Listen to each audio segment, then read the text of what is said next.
사랑하는 자들아, 너희를 연단하려고 오는 불시험을 이상한 일 당하는 것 같이 이상히 여기지 말고 오히려 너희가 그리스도의 고난에 참여하는 것으로 즐거워하라. 이는 그의 영광을 나타내실 때에 너희로 즐거워하고 기뻐하게 하려 함이라. 오늘 호산나 성가대에 은혜로운 찬양 감사를 드립니다. 잔잔하면서도 우리를 향한 주님의 십자가의 사랑, 그 사랑을 느끼게 하는 그런 귀한 찬양이었습니다. 우리가 무슨 일을 만나든 어떤 상황이 있든지 간에 우리를 향한 주님의 그 십자가의 사랑이면 넉넉히 승리하게 될 줄로 믿습니다. 오늘 옆에 있는 성도들 서로 축복하면서 말씀 나누기 전에 서로 인사하며 나가는데요. 사랑합니다. 힘내세요. 우리 인사합니다. 사랑합니다. 힘내세요. 할렐루야. 여러분 모두를 주님의 십자가의 사랑으로 사랑합니다. 여러분 힘내시기를 바랍니다. 오늘 사순절 네 번째 주일을 맞이하면서 주님 우리에게 주시는 말씀, 고난이 사명입니다. 한번 따라해 보세요. 고난이 사명입니다. 여러분, 한 동물원에서 실제로 있었던 일이에요. 이제 사슴이 새끼를 낳는데 어미가 너무 쇠약한 거예요. 그래서 이거 새끼를 낳긴 해야 되는데 이러다간 어미가 죽게 생겼어요. 그래서 고민하다가 의논 끝에 이제 진통제를 투여해서 무통 분만을 유도하게 되었습니다. 그래서 새끼가 태어났는데 어떻게 된 일인지 이 어미가 새끼를 돌보지 않는 거예요. 새끼를 그냥 본체만치 하는 거예요. 그래서 이 동물원의 사육사들이 왜 이런 일이 있을까 연구를 해보니까 여러분, 상고의 진통을 모르는 어미는 자기 새끼를 애틋하게 대하지 않는 그런 경향이 있다는 사실을 알게 된 거예요. 그러니까 짐승도요, 자기 자식을 사랑하는 데 있어서는 해산의 그 고통, 그 해산의 고통을 통해서 자기 자식을 더 사랑하게 된다는 거예요.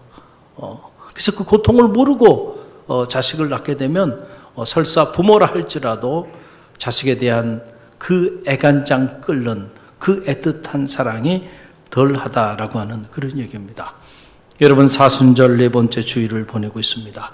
우리는 주님의 그 십자가의 고난을 깊이 묵상하고 그 고난의 의미를 따라 살아가는 그런 경건한 그런 절기입니다. 그 고난의 의미가 뭘까? 여러분, 불교는 이 고난에 대하여 대단히 부정적인 인식을 가지고 있어요. 그래서 이 땅의 삶을 고통의 바다로 보는 겁니다.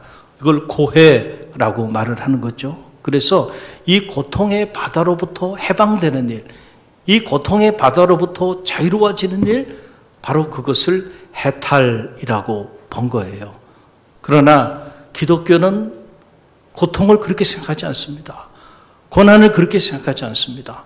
오히려 고난을 긍정하고 그리고 고난을 대단히 하나님의 역사를 이루는 동력으로 그렇게 받아들이고 있다라고 하는 사실입니다. 여러분 보세요.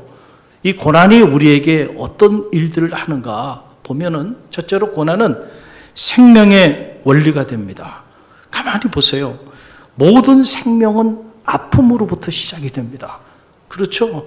우리가 이렇게 태어나서 이렇게 살아가지만은 사실 우리가 이 땅에 태어날 때 우리를 낳은 우리 어머니는 말할 수 없는 해산의 그 진통, 그 고통을 겪어야만 했다. 그런 면에서 보면 우리는 우리를 사랑하는 그 어머니의 말할 수 없는 진통과 고통을 통하여 이 땅에 태어나게 되었다는 거죠. 세범의 여린 새순은 여러분 자기를 억누르는 수천만 배의 그 딱딱한 껍질을 뚫고 그리고 그가 이제 새속을 돋아서 이렇게 새로운 생명의 모습을 우리 가운데 드러내 보여주는 것이죠. 오늘 이른 아침에도 제가 이 발바닥 공원을 통해서 이렇게 교회로 오면서 이렇게 보니까 정말 지난 겨울에 혹독한 추위가 있었고 그렇게 많은 눈들이 왔었어요. 제가 그곳을 거닐면서 정말 이 발바닥 공원에 있는 모든 나무 가지들이 다 죽어 있는 것 같은 그런 경험을 하게 되었는데, 오늘 보니까 벚꽃이요 활짝 만개한 게 아니고 아주 수줍은 듯이 벚꽃의 그 모습을 살짝 드러내고 있는 그런 모습을 보면서 제 안에 큰 감동이 되더라고요. 저 꽃이 피기까지 겨울의 그 추운 혹독한 겨울을 이겨냈어요 말했어요. 그리고 자신을 짓누르는 그 수천만 배의 그 무게를 뚫고, 그 껍질을 뚫고, 그리고 생명의 부활로 저 아름다운 자태를 드러내고 있는 거예요. 그 모습을 보니까 말이죠, 막 생명의 기운이 저에게 막 이렇게 오는 것 같아요. 그래서 제가 앞도 보고 뒤도 보니까 아무도 없더라고요.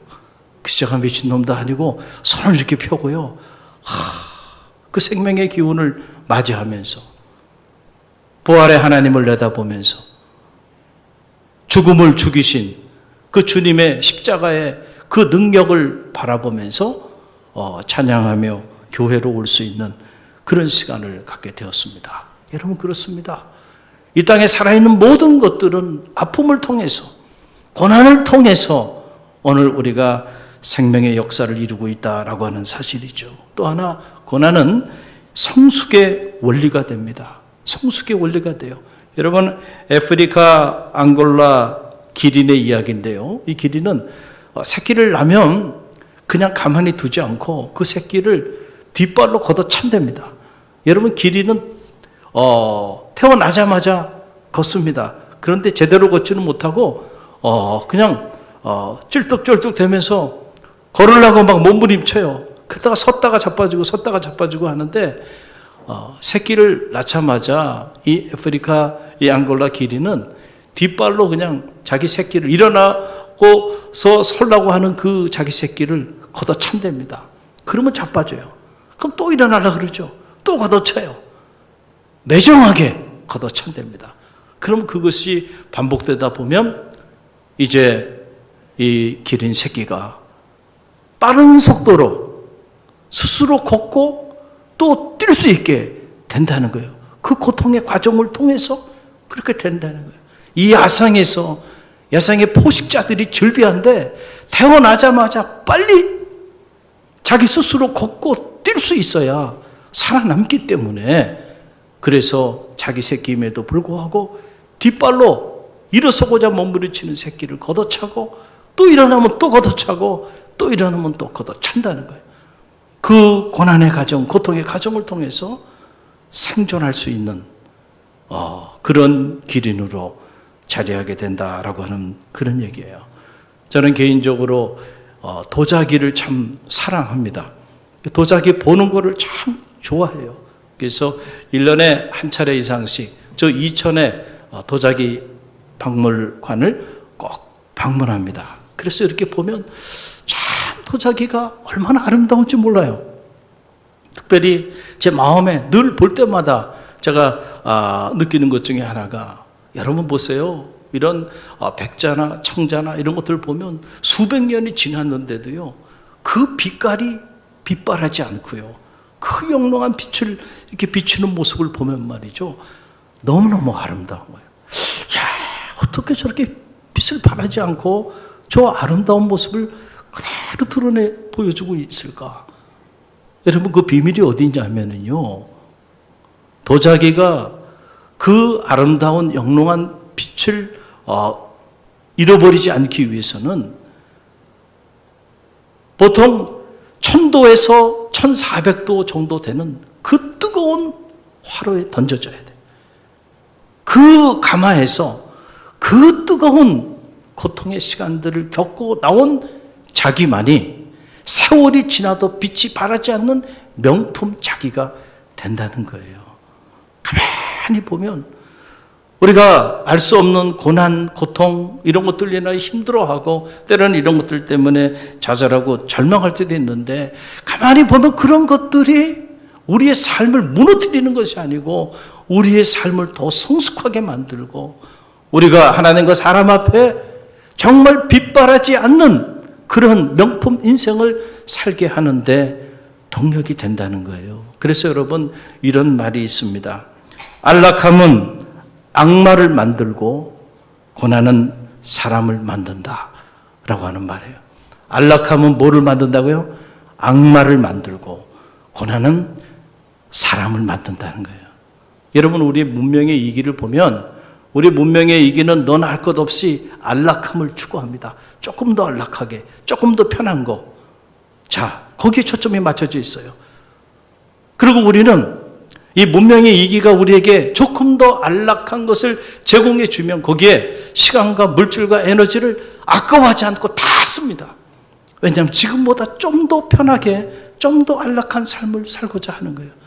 그러나 여러분, 이 세상의 문화와 문명에 속지 마시길 바랍니다.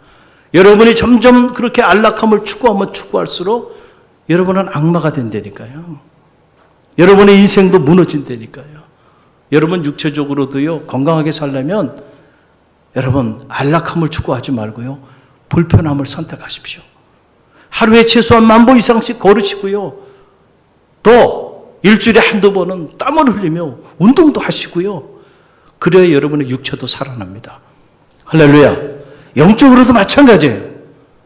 오늘 현대 그리스도인들이 안락하게 편안하게 신앙생활하기를 열망하죠. 그래서 조금만 불편해도 견디질 못해요. 그런데 여러분 영적으로 여러분이 안락한 삶을 살기를 희구한다고 한다면 틀림없이 여러분 영적으로 무너질 수밖에 없습니다. 여러분도 모르는 사이에 여러분 악마가 돼 있을 수도 있다라고 하는 사실이에요. 우리가 영적으로 살기 위해서는요, 불편하게 신앙생활해야 됩니다. 여러분의 신앙생활이 고통스러워야 돼요. 때로는 힘들어야 돼요. 예배를 드리는 일, 봉사하는 일, 섬기는 일, 기도하는 일이요. 그럴 때 그 과정을 통해서 여러분의 영적인 근육이 생기고 그 과정을 통하여 여러분의 영성이 살아나게 된다라는 사실을 여러분 꼭 기억하시기를 바랍니다. 고난을 통해서 우리는 사람이 되는 거예요. 그러나 안락함은 우리를 악마로 만들어버린다는 사실을 여러분 꼭 기억하시기를 바랍니다. 또 하나 고난은 구원의 원리가 되는 거죠. 여러분 우리는 모두 예수 그리스도의 십자가의 그 말할 수 없는 고난을 통하여 구원함을 받은 성도임을 여러분 꼭 기억하시길 바랍니다. 예수님 오시기 700년 전에 이사야 선지자를 통해서 주님의 그 고난을 이사야서는 이렇게 기록하고 있습니다. 이사야 53장 4절로 6절 말씀이에요. 저와 여러분이 한 음성으로 함께 말씀 묵상하며 나갑니다.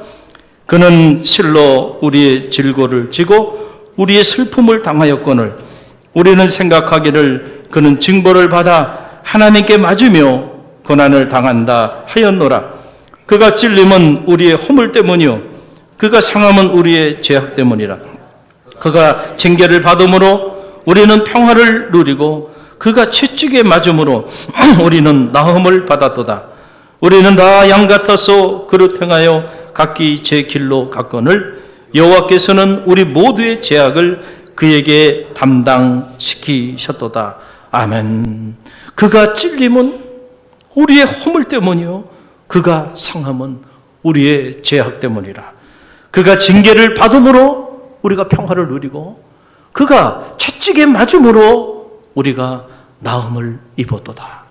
오늘 우리가 누리는 이 구원은 그냥 주어진 구원이 아니고요, 주님의 이 감당할 수 없는 십자가의 고난을 통하여 우리 가운데 주어진 선물임을 여러분 꼭 기억하시기를 간절히 바랍니다. 이 사순절 주님의 그 십자가의 고난이 여러분의 가슴 속에 느껴지는 그런 절기가 되기를 간절히 바랍니다. 고난이 없는 사랑은 없어요. 사랑하는 만큼 우리는 사랑하는 이를 위하여 십자가의 고난을 짊어지며 살아가고 있는 것입니다. 이런 면에서 보면 고난은 저주가 아니고 고난은 축복인 것입니다. 사도 베드로는 베드로전서에서 이 고난에 대하여 이렇게 소개하고 있어요. 베드로전서 2장 21절 말씀인데요, 우리 한 음성으로 함께 읽어봅니다. 이를 위하여 너희가 부르심을 받았으니 그리스도도 너희를 위하여 고난을 받으사 너희에게 본을 끼쳐 그 자취를 따라오게 하려 하셨느니라. 아멘. 참 놀라운 비밀의 말씀이 여기서 담겨 있어요. 이를 위하여 너희가 부르심을 받았다. 그리스도의 고난, 왜 그리스도가 그 말할 수 없는 고난을 짊어지셨을까? 우리로 하여금 본을 끼쳐 우리도 그 고난의 길을 따라오게 하려 합니다라고 하는 그런 말씀입니다. 그래서 오늘 이 본문의 짧은 말씀 보게 되면 본도, 갈라디아, 그리고 갑바도기아, 아시아와 비두나에 흩어져 있는 성도들을 향하여 사도 베드로가 복음을 전한 메시지인데 그 내용을 보면 이런 내용이죠. 오늘 너희가 불같은 시험을 받고 있는데 이 불같은 시험을 받는 이 일로 인하여 이상하게 여기지 말라. 너희가 그리스도의 고난에 참여하는 이 일 때문에 오히려 너희는 즐거워하라 라고 하는 엄청난 메시지를 우리 가운데 전해주고 있는 거예요. 여러분, 세상이 알 수 없는 신비고 세상이 알 수 없는 비밀이죠. 어떻게 말할 수 없는 불과 같은 시험에 빠져 있는데, 감당하기 어려운 고통과 고난 가운데 자리에 있는데 어떻게 즐거워할 수 있습니까?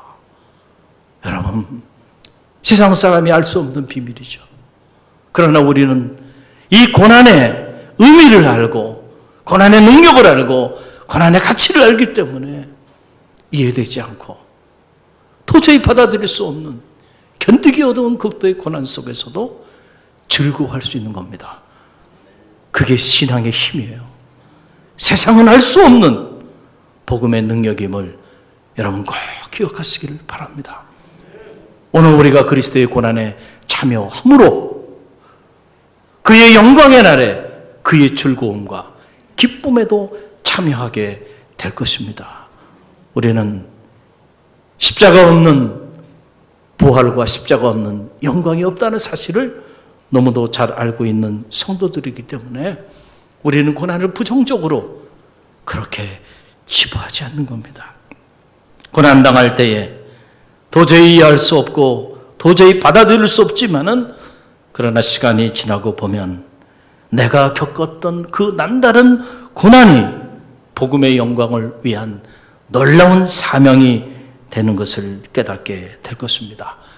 내가 당했던 그 남다른 고난이 누군가를 살리고 누군가를 치유하고 그리고 누군가를 구원에 이르게 하는 축복의 통로가 된다라고 하는 그런 이야기입니다.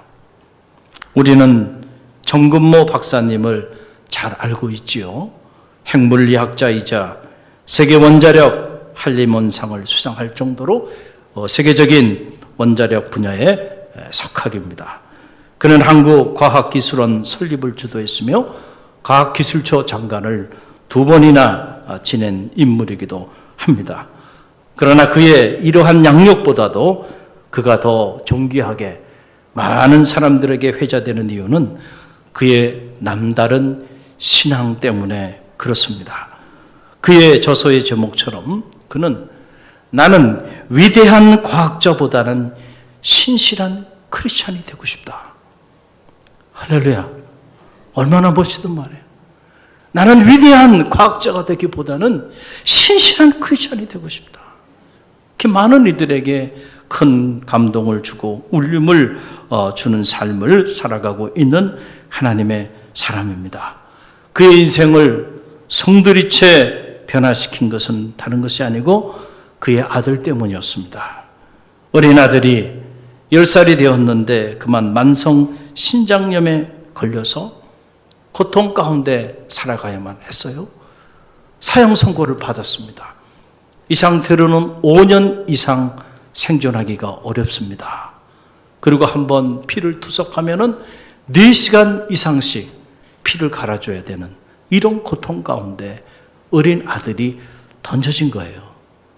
어떻게 내 아들이 이럴 수 있을까? 말로 설명할 수 없는 고통이 그의 삶을 사로잡았습니다. 그의 생명이 조금 더 연장이 돼서 2001년 36살의 나이로 먼저 하나님의 품에 안기게 됩니다. 이 아들로 인한 이 극심한 고통 가운데서 아내가 먼저 변화되기 시작했습니다. 이화여대를 다닐 때 캠퍼스에서 복음을 접하고 신앙생활을 시작했지만 명목상의 그리스도인이었습니다. 실제로 주님을 인격적으로 체험한 적이 없는 이름뿐인 껍데기 같은 그런 그리스도인의 삶을 살아가고 있음을 자각하고, 여보, 우리가 이렇게 신앙생활에서 되겠냐고. 그리고는 그들이 실제로 신실한 그리스도인이 되기를 결단하고, 그리고 주님 앞에 기도하며 나가게 돼요. 그런데 마침 그때에 교회에서 4일간 부흥 집회가 있게 되어서 그 부흥 집회에 기도로 준비하면서 아내와 함께 우리가 니고데모처럼 정말 중생의 체험이 있는 그런 신앙인이 되자 결단을 하고 기도로 성회를 준비한 거예요. 그런데 그 성회 때 강사 목사님이 이 에베소서 2장 말씀을 봉독한 다음에 말씀을 전하셨는데 이런 말씀을 하신 거예요. 너희 허물과 죄로 죽었던 너희를 살리셨도다. 이것이 너희에게서 난 것이 아니요 하나님의 선물이라. 그런데 이상하게 이 말씀을 듣는 순간 가슴이 뜨거워지기 시작하면서요, 눈물이 터져 나오기 시작한 거예요. 아내도 정근모 박사님도. 그러면서 그 밤에 하나님이 선명하게 자신에게 이렇게 마음의 울림을 주더라는 거예요. 이런 음성이 들려왔다는 거예요. 아들아, 너는 내 아들에 대하여 감사해 본 적이 있느냐? 정근모 박사님에게 하나님의 음성이 들려온 거예요. 너는 내 아들에 대하여 감사한 적이 있느냐? 내 아들이 아니었다면 내가 나를 향해 이렇게 기도할 수 있었겠느냐? 라고 하는 그 음성이 들려오는데, 그 음성을 듣는 순간 자기 삶을 돌아보니까 자기가 지금까지 살아온 그 삶이 온통 불평과 원망 그리고 교만에 사로잡혀 살아온 그런 쓰레기 같은 그런 인생을 자기가 살아왔음을 깨닫게 되었어요. 그래서 체면이고 뭐고 다 내려놓고 대성통곡하며 눈물로 하나님 앞에 자기의 죄를 참회하는 그러한 회심의 체험을 갖게 되었다라고 하는 사실이에요. 이 체험 이후에 그는 철저히 예수 중심의 삶을 살고자 결단하면서 이 나그네의 짧은 여정을 주님만이 길이요 진리요 생명 되심을 신뢰하고 신실한 그리스도인이 되기를 결단하며 나가게 됐다는 거예요. 그래서 이 정근모 박사님이 국제원자력기구 의장까지 역임했던 인물임에도 불구하고 그가 어디서든지 서슴없이 자신은 복음의 대사가 된 것을 최고의 영예로 삼고 살았다는 거예요. 할렐루야. 복음의 대사가 된 것, 이것이 내 인생의 최고의 영예다는 거예요. 오죽하면은 나는 위대한 과학자가 되기보다는 신실한 크리스천이 되고 싶다고 하는 차까지 저술했겠어요. 할렐루야. 여러분, 이 정근모 박사님이 이렇게 회심을 체험하고 가는 곳마다 간증을 하고 그리고 주님의 복음의 대사의 삶을 살게 되니까 영혼이 갈급했던 사람들, 특별히 자녀 문제 때문에 말할 수 없는 고통 가운데 신음하는 이들에게 큰 울림과 감동을 주고 무엇보다 신실한 그리스도인이 되기를 열망하는 그런 이 땅의 영혼들에게 영적인 큰 울림을 주는 그런 복음의 대사의 삶을 살아가게 된 거예요. 남다른 아픔이 사명이 된 것이죠. 할렐루야. 우리는 사도 바울을 잘 알고 있습니다. 제 이름도 잉글리시 네임은 폴입니다. 제가 진 이름은 아니고요. 제가 부교육자로 사역할 때에 우리 담임 목사님이 저를 보면서 우리 김 목사님은 사도 바울 같은 그런 사람이 됐으면 좋겠다. 그래서 저에게 폴이라고 하는 이름을 줘줬어요. 그게 제 잉글리시 네임이 폴 킴입니다. 여러분은 한 번도 저에게 폴 킴 목사님이라고 불러본 적이 없으시죠? 한국에 와서는 쓸 일이 없습니다. 그러나 제 마음속에는 남아있어요. 늘 바울을 생각하면 너무 큰 사람인 거예요. 그 앞에만 서면 제 자신이 작아지는 것을 보게 돼요. 사람이 이 땅에 와서 한번 가는 게 인생인데 아침 안개 같은 이 나그네의 짧은 여정길을 우리가 살다가 가는데 어떻게 저렇게 존귀하게 쓰임받을 수가 있을까? 그렇잖아요? 우리는 하나님의 이 거룩한 성전에, 하나님의 거룩한 역사에 우리 이름 석자, 그 석자 하나 기록하는 것도 정말 큰 명예일 텐데, 여러분, 사도 바울이 머물다 간 모든 곳이 다 기독교 성지가 돼버리고요. 그가 썼던 글들, 서신들이 기독교 경전이 돼버리고요. 신약 성서의 3분의 1을 기록하는 그런 인물로 쓰임받습니다. 어떻게 한 사람이 이 땅에 와서 어떻게 저렇게 쓰임받을 수가 있을까? 언제나 그 앞에 서면 참 작아지는 제 자신을 보게 돼요. 여러분, 사도 바울, 우리가 잘 알고 있잖아요. 사도 바울에게도 아픔이 있었습니다. 말할 수 없는 고통이 있었어요. 그거를 육체의 가시라고 표현하는데, 정확히 그 질병이 어떤 질병이었는지 알지 못하지만 분명한 사실은 육체의 가시로 불리우는 그 질병으로 인하여 사도 바울이 말할 수 없는 고통을 겪었다는 거예요. 그래서 하나님 앞에, 하나님, 제발 이 육체의 가시만큼은 좀 제거해 달라고. 그래야 제가 좀 더 자유롭게, 좀 더 주님의 영광을 위하여 복음을 전하는 그런 사도의 길을 걸어가지 않겠냐고.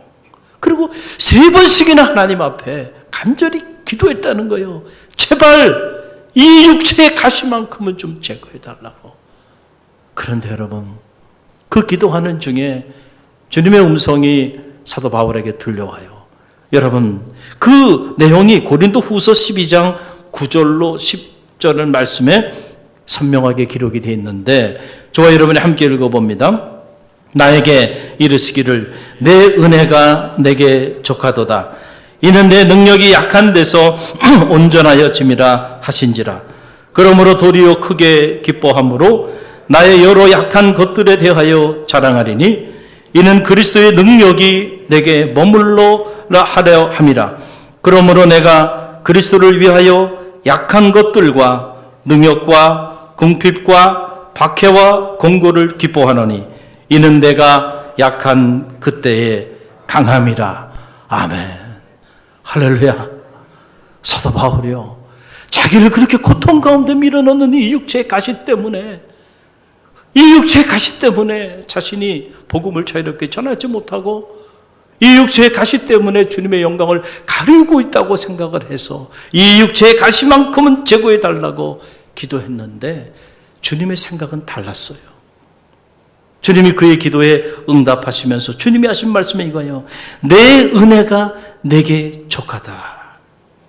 그러면서 하시는 말씀이 나의 능력이 너의 약함을 통하여 온전하여 지고 있다는 거예요. 여러분, 이 음성을 듣는 순간 깨달음이 온 거예요. 그리고 자기 자신을 돌아보니까 자기는 이 육체의 가시 때문에 불행하다고 생각했어요.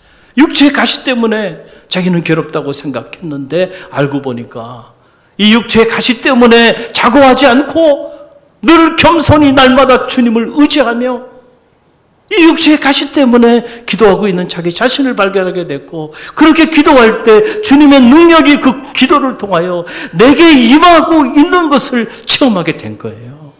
내게 능력 주시는 자 안에서 내가 모든 것을 할 수 있나이다.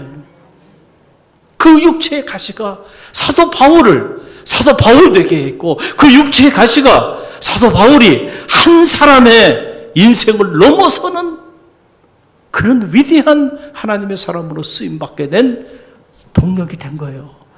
그리고 나서 그가 위대한 선언을 하는 거예요. 약할 그때가 곧 강함이라. 세상은 알 수 없는 비밀입니다. 약한 것은 약한 것이지 어떻게 약한 것이 강한 것이 됩니까?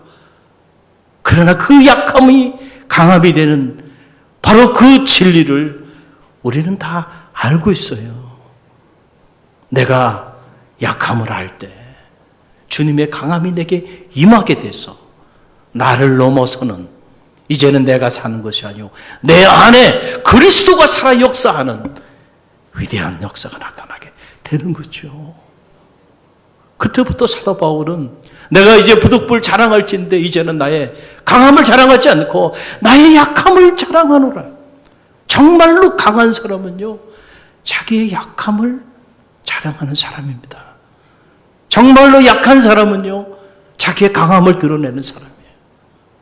사랑하는 성도 여러분, 우리가 이 사순절을 보내고 있는데요, 혹시라도 오늘 이 아침에 여러분 중에 도저히 감당할 수 없는 삶의 고통과 고난의 시간을 겪고 있는 분들이 계시다고 한다면 오늘 주신 말씀을 가슴에 품으시기 바랍니다. 약할 그때가 곧 강함이라. 내가 도저히 받아들이기 어려운 이 힘든 나의 고난과 고통이 누군가를 살리고 누군가를 자유케 하고 누군가를 구원하는 사명이 될 수도 있다는 사실을 기억하고요. 오히려 그리스도의 고난에 참여하는 이 일로 인하여 감사하는 성도들이 되시기를 간절히 바랍니다. 헨리 라우행 같은 위대한 영성가는 The Wounded Healer라고 하는 상처받은 치유자라고 하는 책을 통해서 주님이 받으셨던 그 말할 수 없는 상처, 그 말할 수 없는 고난이 오늘 우리의 상처를 치유하고 우리의 고난을 위로하고 계시다라고 하는 놀라운 메시지를 우리 가운데 던져 주었어요. 주님이 십자가를 통하여 그 말할 수 없는 고난과 상처 그리고 그 아픔을 겪지 않았다고 한다면 오늘 어떻게 이 말할 수 없는 아픔과 고난과 고통 가운데 신음하는 우리가 그분 앞에서 위로받을 수 있을까요? 그분이 어떻게 우리의 이 감당하기 어려운 질고를 구원하는 구원자가 될 수 있었을까요? 우리가 상상도 하지 못한 그 십자가의 고난을 겪으셨기에 그 고난이 사명이 돼서 그 고난이 인류를 구원하는 동력이 됐다라고 하는 사실입니다. 사순절 네 번째 주일을 우리가 맞이하고 있는데 저는 말하기는 우리 갈릴리교 모든 성도들이 안락함을 추구하는 성도들이 아니고 오히려 복음의 영광을 위하여 스스로 그리스도의 고난에 참여함을 감사하며 담대히 주님 앞에 나가는 주의 제자들이 되시기를 주님의 이름으로 간절히 축원드립니다. 우리 함께 기도합니다.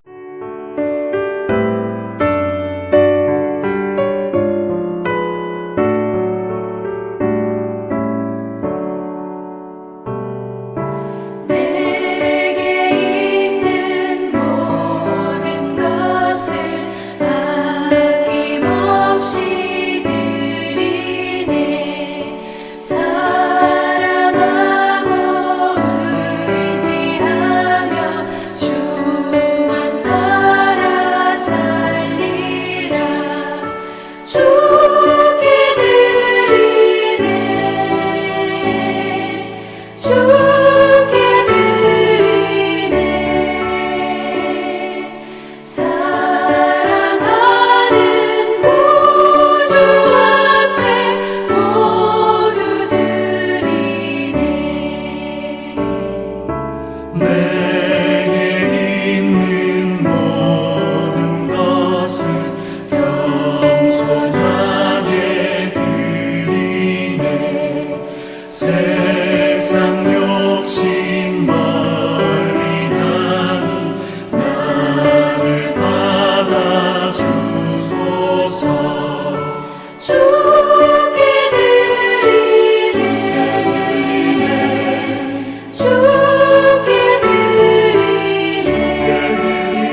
지금은 우리 주 예수 그리스도의 은혜와 하나님 아버지의 만극하신 사랑하심과 성령의 감화 감동 교통하심이 오늘 새롭게 갈릴리 교회 새 가족으로 보내주신 박예솔 귀한 여종의 삶의 자리 위에, 그리고 배우자 이재규 선생님, 그리고 사랑하는 자녀 이준호, 이소윤, 이다윤 귀한 가정 위에, 그리고 사순절 네 번째 주일을 맞이하며 주님의 그 십자가의 고난에 우리도 감사함으로 참여하기를 믿음 안에 결단하며 담대히 세상을 향해 나가는 주의 백성들 머리 위에와 이 어려운 때에도 주님의 십자가의 사랑을 지역에 나누고, 그리고 민족을 품고 세계의 열방을 품고 복음의 역사를 끊임없이 이어나가는 갈릴리 교회 위에 지금부터 영원까지 함께 하시기를 간절히 축원하옵나이다. 아멘.